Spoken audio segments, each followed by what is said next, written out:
ASW, I'm here. My man Charlie, what's going on, brother? Good to see you, man. Welcome. Thank you. Hey, I've been here once before, but I haven't done the real tour with you, one of the owners, so I'm here to do it. My man Nick Vaughn in the back, gonna hang out with us. I want to get this tour on. I want to get it over with, because the quicker we get it over with, we get to do a little puff, a little sipping, and a little chatting stickman style. You down with that? That's right. That sounds fantastic. All right, let's do it. Welcome. Let's go. All right, man. Charlie, tell me what we're looking at here, man. This looks like some serious stuff what we got going on. Yeah, so this is the production area for our main whiskey making operation. Now, we can talk about it a little bit later, but we have two other facilities where we do other stuff. One where we age, and then one where we'll make vodka and gin. This is where we make whiskey. This is whiskey. Correct. So can I get a little whiff? Yeah, there's a little bit, smell in there? There should be a little whiskey smell in there. All right. So I'll tell you how it works in order. Okay. So mashing, M-A-S-H-I-N-G, is here. That's first. Okay. Then fermentation. Last step is distillation. So what are you mashing? All right. So think of whiskey as the tree. Bourbon is the biggest branch of the tree in the United States. Okay. Rye is another big branch. Obviously Scotch. Okay. So in our distillery, you know, some places more focused on bourbon and rye, some places on, we call them single malts here. It's products made like Scotch, but you can't call it Scotch unless you make it in Scotland. We do the full range. Okay. So we've got Fiddler Bourbon as our bourbon line.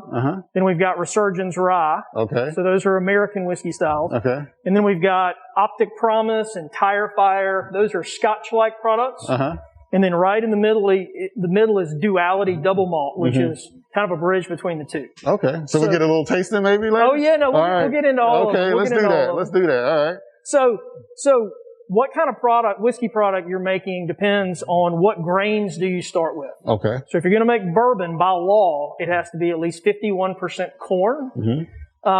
So typically you're going to use corn, rye, and a little bit of barley to make bourbon. Okay. You might use corn, wheat, and barley as well. So wheated bourbon just means you use wheat instead of rye. Okay, got it. Softer, a little sweeter. Okay, all right. And then if we're making something that's more Scotch-like, you're going to use 100% malted barley. Scotch is my thing. I love bourbon too, but I'm going to admit I'm a Scotch guy.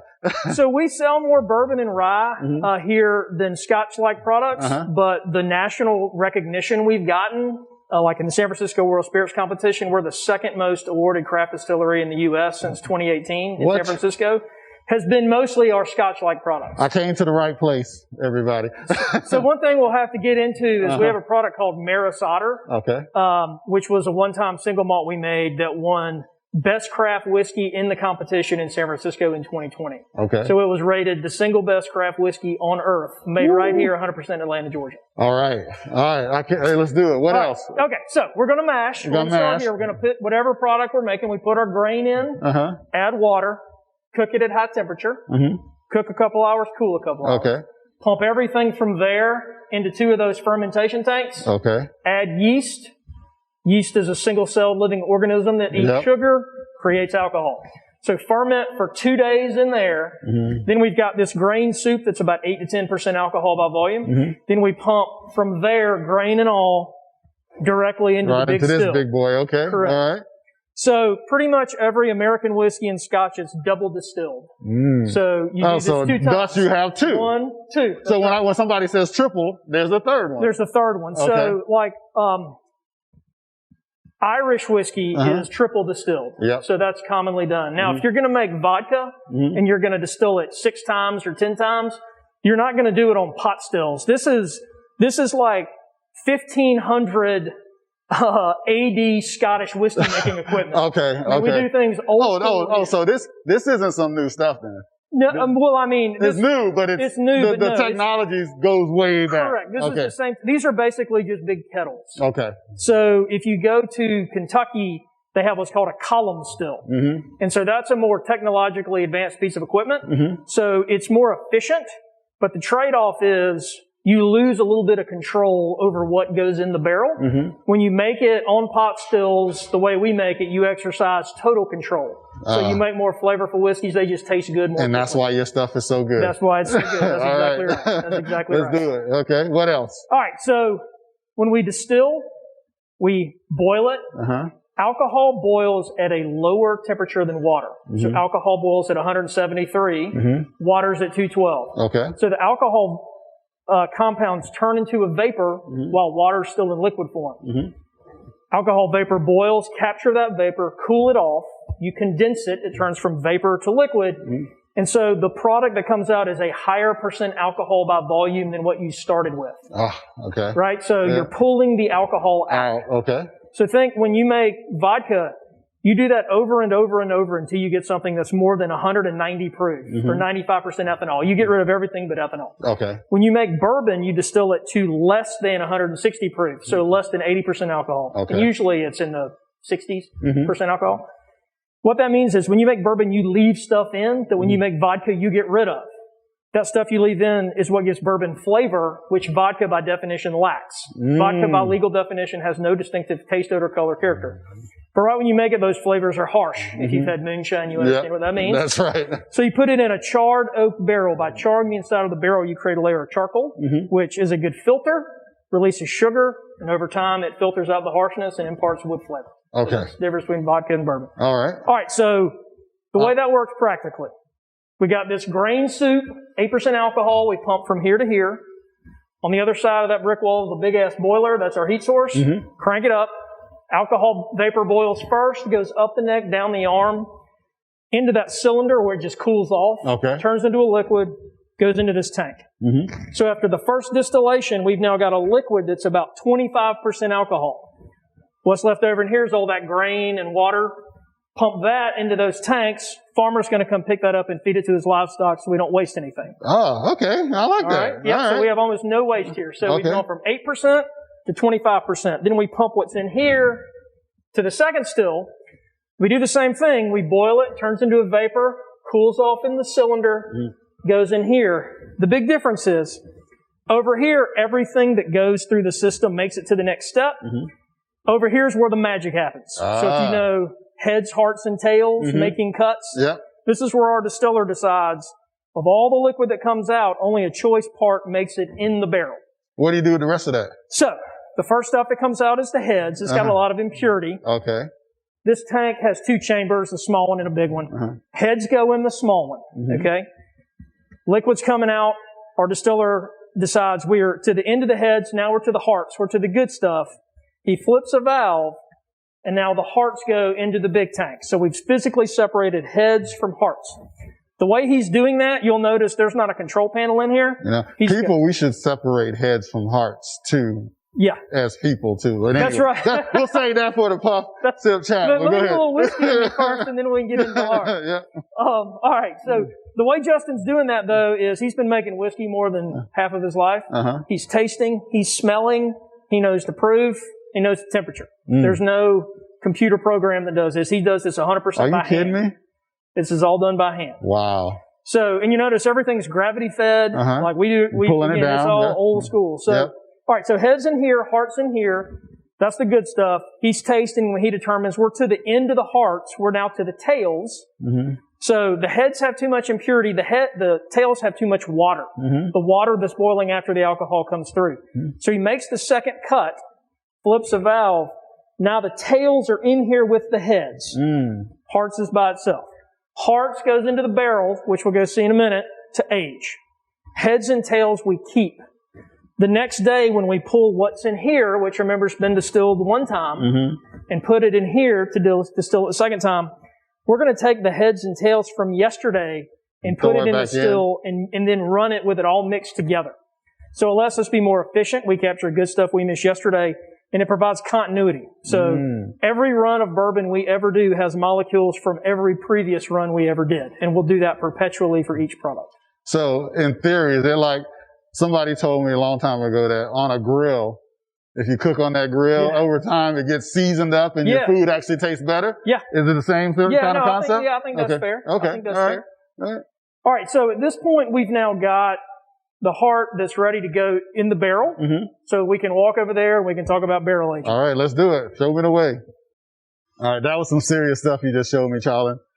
My man Justin Manglis is your master distiller. Correct. He's like an evil scientist. Evil in a good way. No, it's evil in both ways. Both ways. So Justin was renowned as one of the best amateur beer makers, wine makers, and allegedly spirit makers in the state of Georgia before we got together. So you can make beer and wine legally for home production. As long as you drink it yourself. That's right. Obviously. If you make an ounce of spirits, you've broken like 15 laws. So the law frowns upon you making whiskey at your home. Okay. So Justin allegedly learned to make whiskey when he was younger. So it turns out he went to high school with my partner Jim's little sister. Okay. And we hired him as a consultant to help us because Jim and I decided to open a distillery. Justin went to UGA like we did. He went there for the purpose of opening a distillery. Wow. And so as we began to get to know each other, he brought us his resume one day. Well, his resume was not written on paper. It was in bottles. And some of us, some of us in the bottles in the tasting room right now are effectively what Justin gave us as his resume back in 2015. So anybody who wants to be hired by the stickmen, bring us a cigar, bring us a bottle, and we got you. That's right. You're hired when you say that. That's exactly right. All right, so we've got now this, everything that comes out of the still is clear. All of whiskey's color and a lot of its taste comes from aging in a barrel, and everything we make is going to go into a barrel. So now, do these barrels actually have something in them? Right? So all these barrels, yes, everything in here except for this one, have something in them. So what we do here is we make the whiskey here, and then a couple times a month we run a truck from here to our second location, the Exchange. So that's on the west end in Atlanta. Okay. So there we've got 13,000 square feet of barrel storage. So what's in here right now is either stuff we just made or stuff that we brought back from the Exchange to bottle right there. So when the apocalypse breaks out, I'll come here. You want to come here? I can come here and hold up here. You definitely want to come here. Everybody remember, the apocalypse comes out, we come in here to hang out. Okay. We'll take care of it. We'll be good to go for a long time. All right. So the industry standard barrel size is 53 gallons. So ignore that one. These are all 53 gallons. Go to Kentucky, go to Tennessee, that's what you'll see. Okay. Now, one thing you do as a younger distillery is you can use different size barrels. So behind you right there is a 15-gallon barrel. Okay. Over there are 30-gallon. So 53, 15, 30. Okay. The smaller the barrel, there's a more advantageous liquid surface area ratio. So the liquid just interacts with the wood more quickly. Okay, so it ages faster. Correct. It matures faster. Okay. So 53 divided by 15 is about 3.5. Okay. So what it takes 3.5 years to produce flavor-wise here, we can produce that same flavor in 1 year in a 15-gallon, and about 2 years in a 30. Correct. Yeah. And the trade-off is when we buy that 15-gallon brand new or that 53-gallon brand new, it costs basically the exact same thing.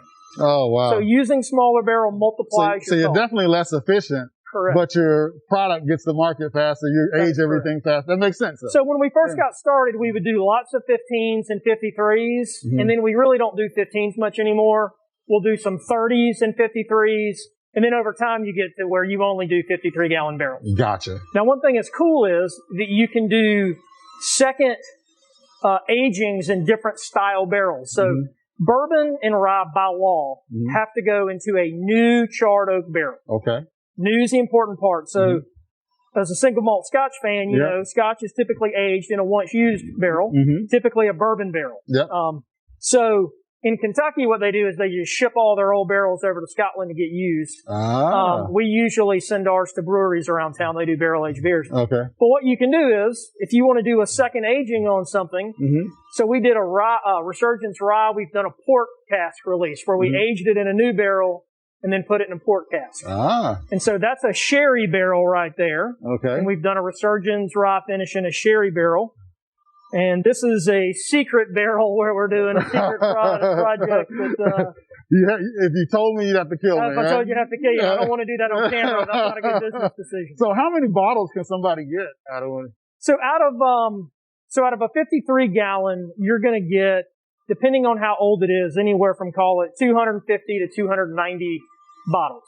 So over time. That's amazing. It doesn't look visually. Yeah, no, it doesn't look like that. But over time, you lose, so the angel share. Oh, okay. So you're going to lose product over time. It's about 10% the first year. Some of it's going to evaporate. Yeah, and it just evaporates. So part of the reason older whiskey is so much more expensive is by the time, you bottle something that's been in there 10 years, you may only get 200 bottles out of it. So you're going to get a lot fewer bottles. So you have to make up your costs by... Correct.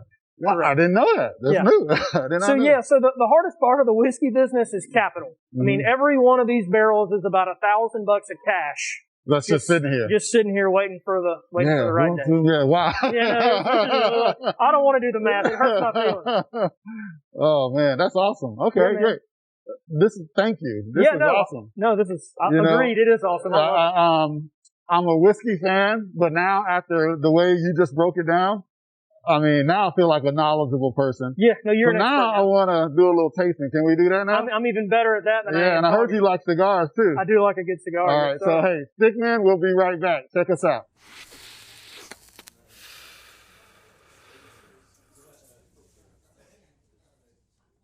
So man, Charlie, thank you again.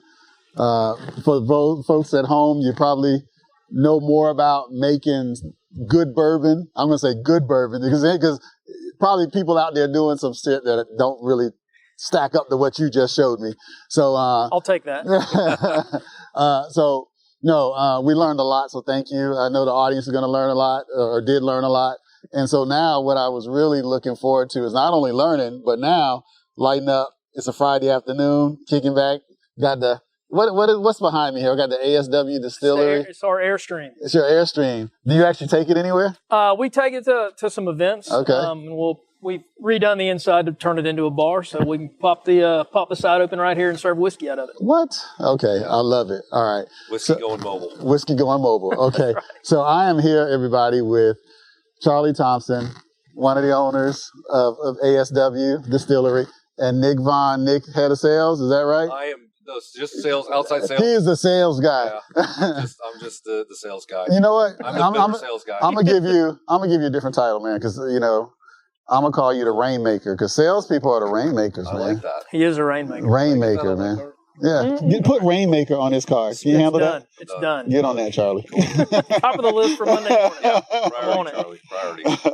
So Atlanta Spirit Works, right? American Spirit Works. Did I say Atlanta? Yeah, that's all right. American Spirit Works, but we are in Atlanta.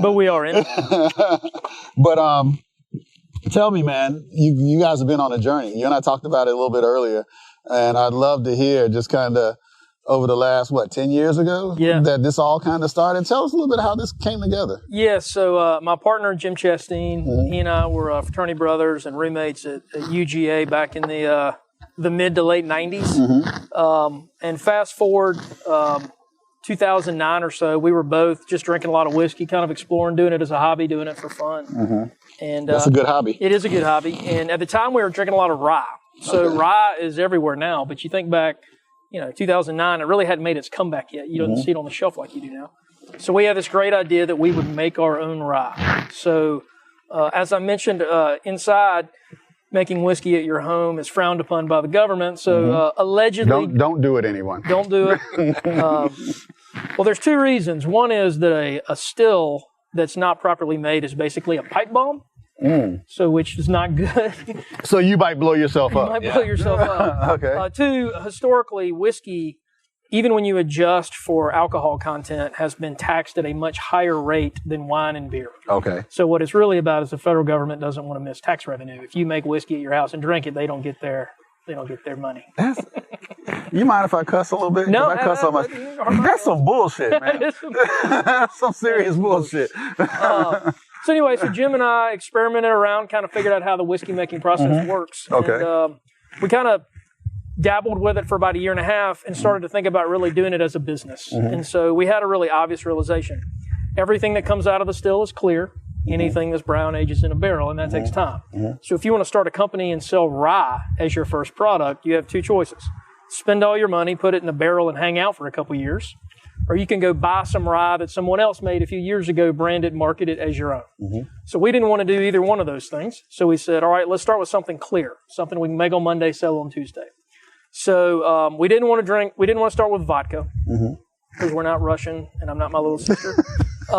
We didn't want to start with gin, and we're gonna make vodka and gin in our new facility, which I'll tell you about. Okay, I can't wait. Yeah, I walked by it the other day, by the way. We'll save that for later. Sexy, man. And again, gin, awesome product, craft product. I'm just not a gin drinker.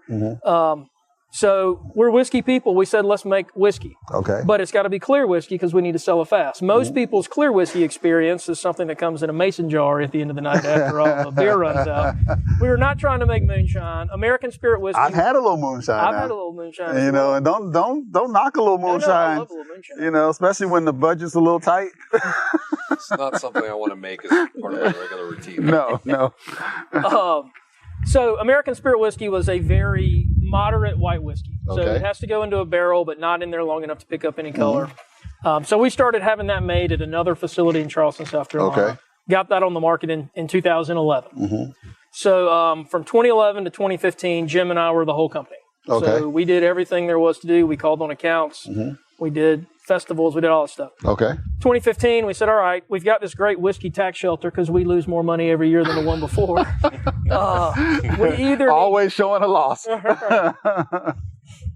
We either need to stop doing this or we need to go for it. Yeah. So we decided to go for it. Stop messing around, right? Yeah. We picked up two very important things. One is Justin, our master distiller. We talked about Justin a little while ago. I got to meet Justin one day. You guys got to hook me up with him. Justin is pretty easy to pick out when you come here. He's the guy with the ponytail, the red man belt buckle, and the suspenders. It's fairly obvious who makes the whiskey around here. Does he drink a lot of whiskey too? He drinks a reasonable. We all drink a reasonable. Well, everybody drinks a Yeah, all in moderation. Yeah, all in moderation, yeah. And then our chief marketing officer, Chad Ralston, who we call him our token millennial. But, you know, if you look at our brands are cousins. They're not brothers and sisters. Like Tire Fire and Fiddler are totally different brands. Chad has designed all of our brands basically in-house. Okay. And so people buy the first bottle oftentimes because of what the outside of the bottle looks like. They're going to buy the second bottle because of what's inside.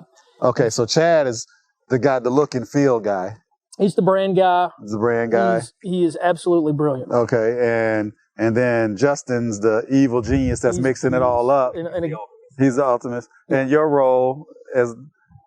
mainly I just walk around, talk, drink, tell everybody what to do. Tell everybody what. No, that's right. No, so Jim and I always say, you know, the two of us together make one good owner. You know, Jim is a really good visionary guy. Okay. I'm pretty good at blocking and tackling. Okay. So you know, a lot of what Jim's doing is in the distillery. A lot of what I'm doing is on a phone and a laptop. Okay. So the four of us went out and we raised $1.85 million from our 70 best friends. Wow. Those are some good friends. They are good friends. We printed the offering document on August 2nd, and we closed on September 16th. So we raised a little under $2 million in 6 weeks. I don't have friends like that. You need to get some. You need to make some introductions to me. Well, the good thing was when we raised money, we didn't go to people with an idea on paper. We could say, hey, like we've been doing this in the market. So you had a business. You had a functioning business. Yeah, we had a functioning business. Well, again, we had a revenue-generating business. Functioning is a stretch. And a liquid contract. There you go. That's right. So we raised that money. Josh, who is also on the sales team, was employee number one after the four of us, and then got the distillery open, and then July 2016 started making whiskey here. Sweet. I love the location too, by the way. Yeah, you know, this neighborhood has really transformed. I mean, it was a warehouse district, and now there's office all over the place. And then obviously, you know, the 16th or so biggest craft brewery in America is right there. Around the corner, yeah. You know, whiskey before beer, never fear. So we've tried to benefit from our proximity to our friends at Sweetwater Brewing, and they've been great friends. Come here first. American whiskey. American spirits. Why do I keep screwing up the name? You can just go ASW. ASW. Come to ASW, folks, because Stickman doesn't know how to say it right. Don't they pay you to talk? Isn't that the one thing you're supposed to do? That's the one thing I'm supposed to. Well, you know what? Hey, let me tell you a secret. I was never good at English, man. It's just a dirty secret. Well, at least I think you're good at smoking cigars. So. See, 102 ain't bad. I got to do something right. So that's why we're here, man. So what are you puffing on today? We go her for. Nick? What are you puffing on? So I'm actually puffing on this Rocky Patel Decade, it's the 100th anniversary smoke. Got this little shout out to Nora at Rocky Patel. Last night we had a nice little event over at Studio. Yeah, it was really pretty cool. Thanks, Brian and everyone. Shout out to them. Yeah, I'm getting back in the Rockies. I haven't had them in a while. But yeah, this is smoking nice. Okay, all right. Nick, you provided my cigar, and I can't see it without my reading glasses, so I don't know what I'm smoking. That's Emperor Cuts. Yep. And that's a guy named Greg. Very small boutique brand like us. Yeah, shout out to Emperor's Cut. Yeah. Timmy, Darnell, all the gang over there. Greg, cool people. Emperor's Cut. Yep. Very cool people. Yep. You're smoking on a Dominican blend. So, yeah. It's quite delicious. What about you? So I am focusing smoke. I hadn't drank today. I hadn't drank today. I am puffing on a Esteban Carrera Chupacabra. It's become one of my favorites. Matter of fact, on last week's show, I puffed on the Chupacabra as well. And it's just a nice, even smoke, kind of a medium body smoke. And quickly become one of my favorites. Shout out to your boy Brian out at ASW. He really turned me on to this. And I'd heard about it, but it wasn't until he and I got to talking about it that I said, okay, now I got to do it. So now I smoke at least 1 or 2 of these a week now. So I got to go get my Chupacabras in. Brian, it's funny. Brian is kind of where all of this kind of started. Luke, who's our other team member, right before the pandemic hit, we were supposed to do an event with them. And of course, as everybody knows, when that hit, everything was dead. And we just happened to have a random talk in the summer. And I drove over there. He's on the west side of Thornton Road. And I'm like, I walked in there, I'm like, wow, this place is great. Sat down, talked to him, came back a couple times. And then before I know it, he's buying a barrel from us. And I'm like, smart man. What's going on here? Smart man. So, very smart guy, very cool dude. And then it just kind of snowballed. Started meeting people, met you. Yep. And then it all changed. And it's been great since he met the stickmen. Yeah. It's been phenomenal. That's right. No, it's been a game changer. Yeah. So I guess we got to give a little more credit to Brian for starting the whole process. Okay. All right. But yeah, so I think that's kind of how this morphed. This talk, just getting a little more in tune with cigars and whiskey. Okay. All right. So, yeah. All about ASW, baby. So let's just go back a little bit. Yeah. Charlie, you're saying, so you got your funding. Yep. And did things just take off immediately once the funding hit? How does that come together, man? Because just from a business standpoint, that always fascinates me when I hear these stories where people just really just kind of made it happen. How did that all come together? Yeah, I mean, when people typically ask me, why did you get into the whiskey business? My answer is poor judgment. Okay, all right. You know, craft beer has grown exponentially and is still a good 15 to 20 years ahead of craft spirits. So craft beer is probably 17 to 20% of the U.S. domestic market. Craft spirits is maybe 4%. Okay, so they do refer to it as craft spirits. I wasn't sure if it was craft, boutique, but it's craft is the right terminology, Craft's right? the right terminology. Okay. And so people just are still trying to get their minds around, you know, when you hear whiskey in America, you think Kentucky or Tennessee. Okay. You know, you don't think Georgia. People have gotten over that mental hurdle with beer, and they're getting there with whiskey and convincing people that you can actually make really good whiskey in Georgia or in Washington or in New York. And so, you know, when you go to buy beer, you either go over on the right side of the grocery store and that's all craft, or you go on the left side and you get Miller Lite, Coors Light, Budweiser. That's right. Yeah. Well, in a liquor store, you know, oftentimes they're going to put us right next to Woodford. You know, so we have to compete against the big boys. Oh yeah. From day one. You got to be able to hold your own. That's right. So a lot of what this facility was about was really using the Sweetwater model, which was getting people in, you know, see, touch, taste, feel where it comes from. Oftentimes, like tomorrow, if you come here to get a drink, I'm going to be the person that gives you the tour. Okay. You know, we wanted to connect with people. And so we really phenomenal tour, by the way, folks. If you missed the first part of our podcast, this guy does a great tour. So come check out Charlie Thompson. So I just wanted to give you that shout out. Look, I agree with you 100%. I learned so much today. Thank you. No, thank you. Thank you very much. Yeah. And so, yeah, I mean, it was, you know, the one thing we learned pretty quickly is to be successful in this business is you got to hit the streets. And so we were getting people here and we were connecting, but it wasn't connecting out there. And so growing the team and getting Luke and then Nick on the team is really the thing that's taken us from being, a place where people come get a drink to we've really grown it to be pretty much everywhere around the state, and we've sort of started to grow beyond that. But it's just a lot of blocking and tackling. It's a lot of, staying after it and building relationships like any business and partnerships. So we've, Is it a tough industry to break in when you show up to the door and say, hey, I got this new whiskey? How do people look at you in the industry? Are they like, come on in? Or you got to like go through some hurdles? Well, what's that look like? So, the one thing we have in Georgia, at least, is the ability to say, like, hey, this whiskey was made down the road. It is a competitive advantage here. It makes people willing to at least give you a look. Okay. And then a lot of times they're willing to give you a look, but they have low expectations. They're like, here's a couple dipshits. They don't know what they're doing. This is going to taste like shit. Yeah, they'll be out of business in 6 months, and right? So we would joke sometimes that our tagline for the company should be, well, it's actually pretty good, because people would expect, that it's not. And then they're like, wow, you guys actually know what you're doing. What you're doing, yeah. Slowly building on being present. And I think a lot of it, honestly, was the first couple of years, they keep thinking you're just going to disappear. And so when you keep showing back up, that helps. Oh, you guys are here again? Yeah. You're back. But, that back bar space and cocktail menu space, it's valuable real estate. And so to displace, for Nick to go do what he does and displace Bullet from a cocktail menu takes a lot of work. It takes a quality product, and it takes a good team. That's why I call him the Rainmaker. He's the Rainmaker, baby. So yeah, we've grown exponentially. We've and 50 to 70% year growth every year. Are you serious? And that's just in Georgia. We're in Tennessee. We've got some online platforms that we participate in, but 90+% of our sales are right here in Georgia. Okay. And we're continuing to really. And the goal, I'm assuming, is world domination. Oh, I love that. Oh man, that's beautiful. So now, how many people you have in the company now? So you started with just a handful of you. Yeah. So we're full time. We're probably 15-ish. Okay. We've got the 3 facilities. So we've got the facility here.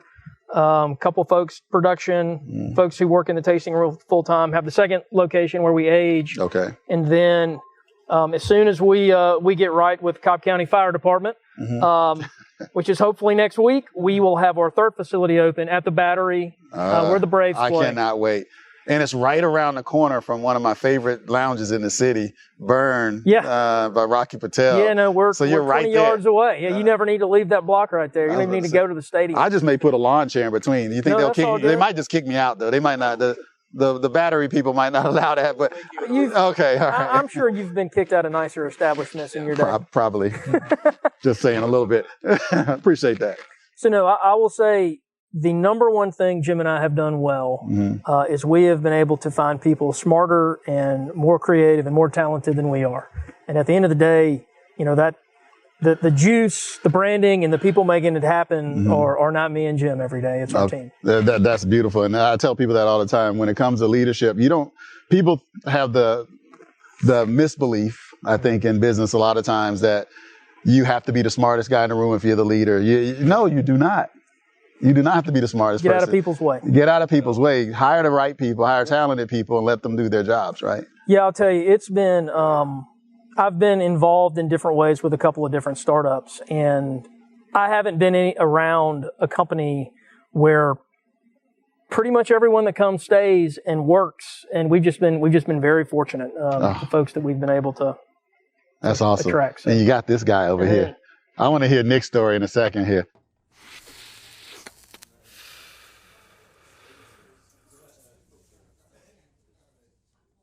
Hey everyone, Stickman #1 coming back here at ASW. Took a little break. I still got my ash. Yeah. I still holding my ash to see how long we can last on this thing. You're lapping us. So, hey, just in case you forgot, hit the I can't talk today.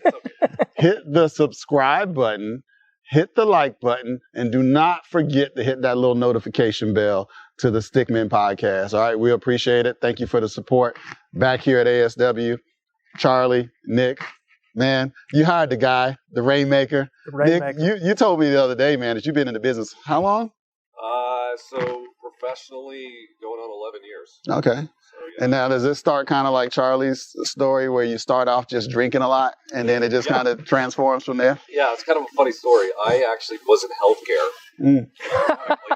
Well, healthcare will make you drink, I think, probably. That's where these days I'm especially. Not to get too in depth, because my ex-wife would probably hate me if I drop her name on here. No, I'm just kidding. We're cool. Okay. But she actually, my first opportunity was luck. It was, we were moved to London from Atlanta in 2011 for a job opportunity for my then wife. And I had been hosting whiskey tastings at our house. Thankfully, she was on board. That definitely helped. And it was really just kind of a friendly gathering. Just I was drinking a lot of scotch and a lot of Japanese whiskey. That's kind of where that's where it all started. Whiskey all started. Okay, was across the pond. And I've had a couple of really good friends that I had met just pen pals, really, online, email, text, talking at the Whiskey Exchange in London, which is a very well-known, very large whiskey importer, exporter, distributor, and they had a wholesale arm that they started. Much like how it goes over here, you have a team that goes sells to bars, restaurants, and retail.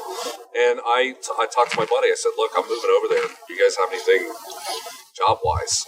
My first interview was a week after we touched down, and it was with the owner and the brother of the Whiskey Exchange. So you can imagine, I was a deer in headlights kind of thing, and we're sitting there. I'm talking with this guy who, has since birth, has been, their family's been. Yeah, because doing it for fun and doing it as a business is two different things, right? Yeah. So I remember my first interview was with the man. His name's Sikander, and we got a very lighthearted argument about old malt cask, which I distinctly remember. So it thing, and the rest is history. Went back for a second interview, was hired. Okay. So you must have faked it really well. I did really well. I got I don't give myself a lot of credit sometimes, but I did pretty well. Okay. All right. So yeah, and from then on, I know how the small brand thing works. Okay.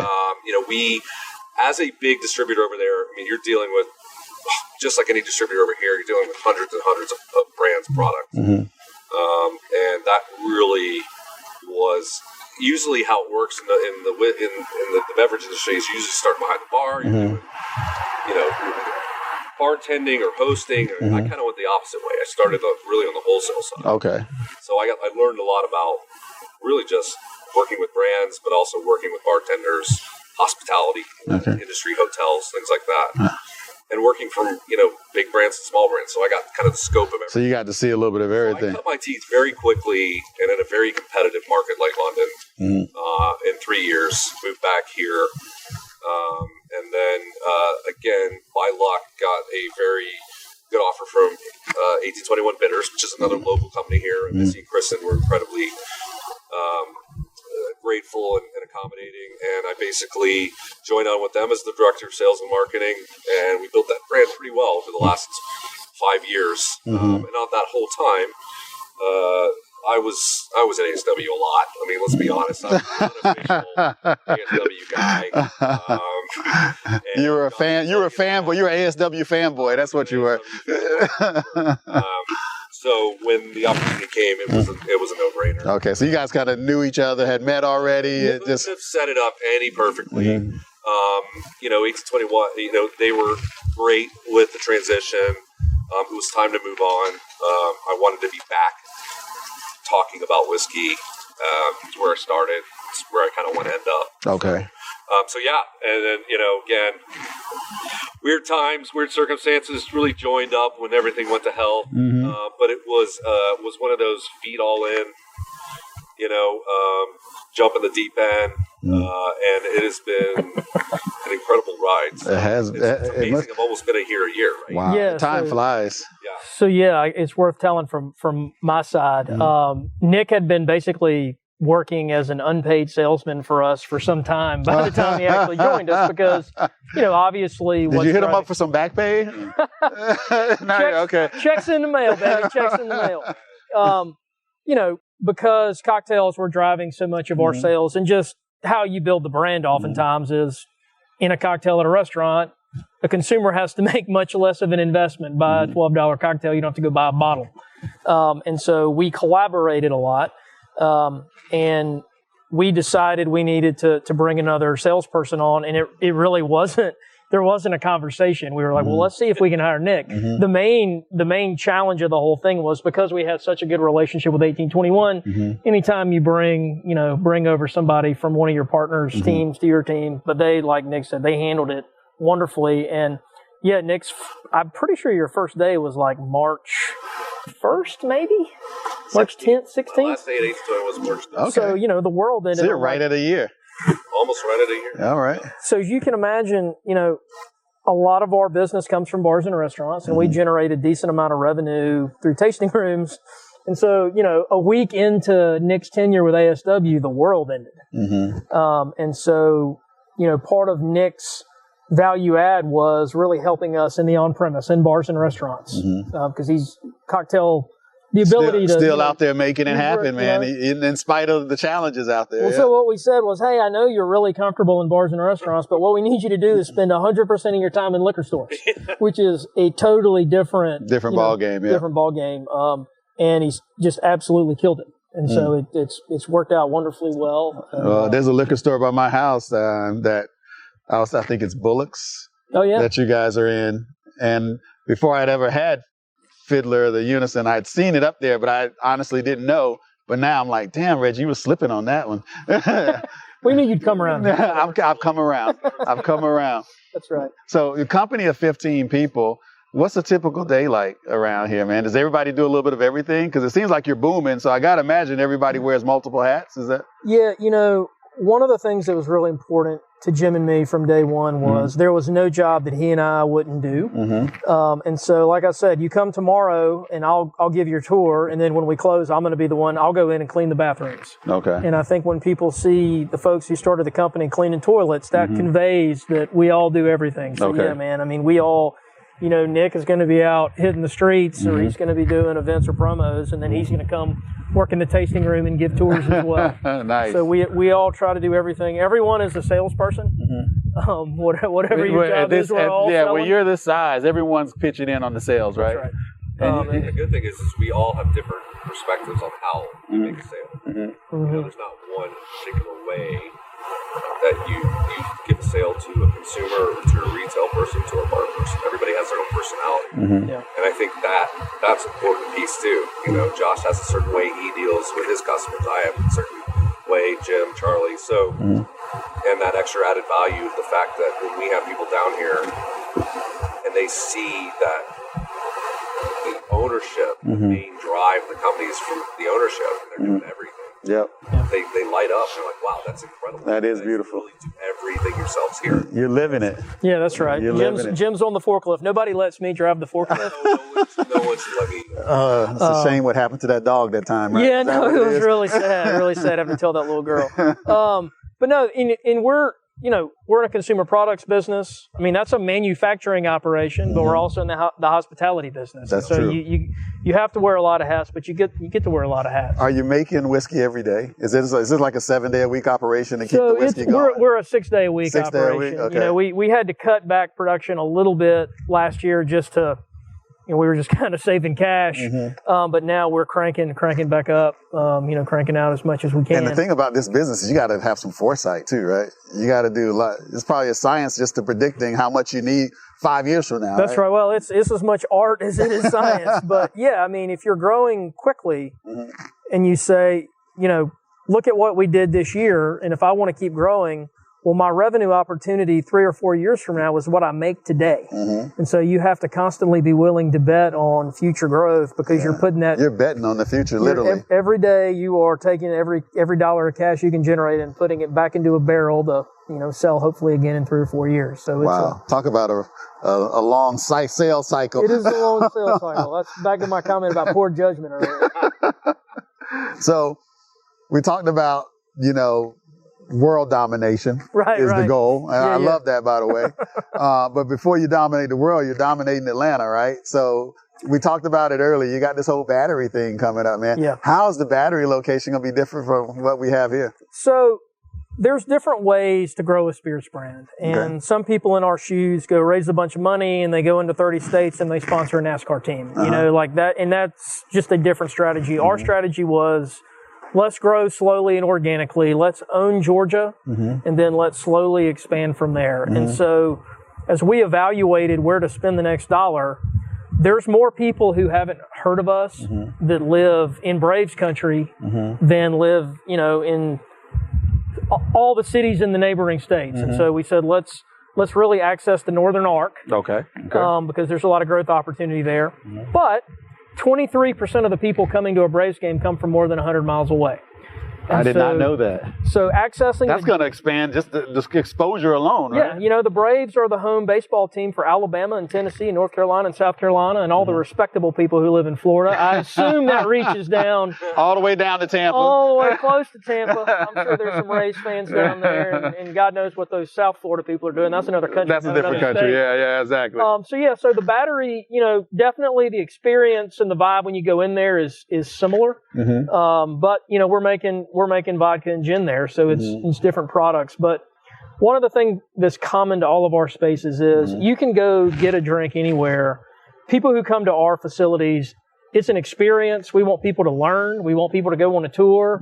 You know, it's not just coming and pounding drinks. It's tasting different whiskeys. And now, will it be a restaurant as well there?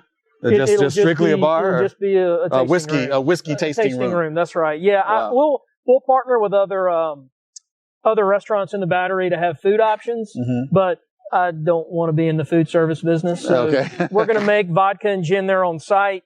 We'll be bottling everything. Our full portfolio will be available there. Okay. And you know, we're going to have two modes at the Battery. There will be the non-game day cocktail experience, and then there will be the, you know, let's crank it on game day when there's a bunch of people there, you know, hopefully coming to have a drink. And what we want people to know is we are making world-class whiskey and vodka and gin in Atlanta, Georgia. I mean, what we're doing hopefully is as good as what anybody's doing anywhere, and we just want to give the opportunity. Usually, if we can get people to taste it, then they'll come back. That's going to be beautiful. I can't wait to go to that location. It's going to be awesome. And I got some great ideas. I was thinking about this last night. I said, what could ASW do to really just make a splash? I said, we should have Kirby Smart come talk UGA football. Yeah. And then as we'll do like a little football setup where he'll talk like first, second quarter, then we'll do like a halftime show. And I think the halftime show should be Britney Spears. Okay. And you got a lot of good ideas. And then I think that, and so, because I know somebody on your team really likes Britney Spears, and I know you are a big UGA football fan. Yeah. And so I think we put those two together. That's a hell of a combination. Make that happen, Rainmaker. I got some leads. You got some leads? Hey, well, I will be there. Hopefully you invite Stickmen out for the opening. Oh, yeah. I want to come through and check it out, get a little sip on. So I'm here at ASW, and are we in Buckhead or downtown? So we are technically in Buckhead. Technically Buckhead. But we're definitely on the Buckhead Midtown line. All right, there you go. So we're in town Atlanta. There you go, in town Atlanta. At ITP at ASW. I'm here with Charlie Thompson, Nick Vaughn, the part of the dream team that makes it all happen here. We've been puffing, we've been sipping, we've been chatting. You know how we do it. I had a great time, guys. Thanks for having me out. Yeah, I hope you guys had a good time. I learned a lot today. And I'm looking forward to watching the growth. And so anytime you guys want to do something with Stickmen, I'm down. Yeah, man. If you want us to come take photos, be a part of something, I'm there. I want to do some giveaways. I'm going to talk to you about that off camera. We love to do some stuff to help promote the brand. Yeah, definitely. I'm all about that, the love and the support. So a whiskey distiller right here in Atlanta, Georgia, y'all. Hit subscribe. Hit the notification button. All right. Follow us on Instagram as well, the Stickmen blog. I'm Reggie Kimball, a.k.a. Stickman #1. Thanks for checking us out today. Peace. Cheers.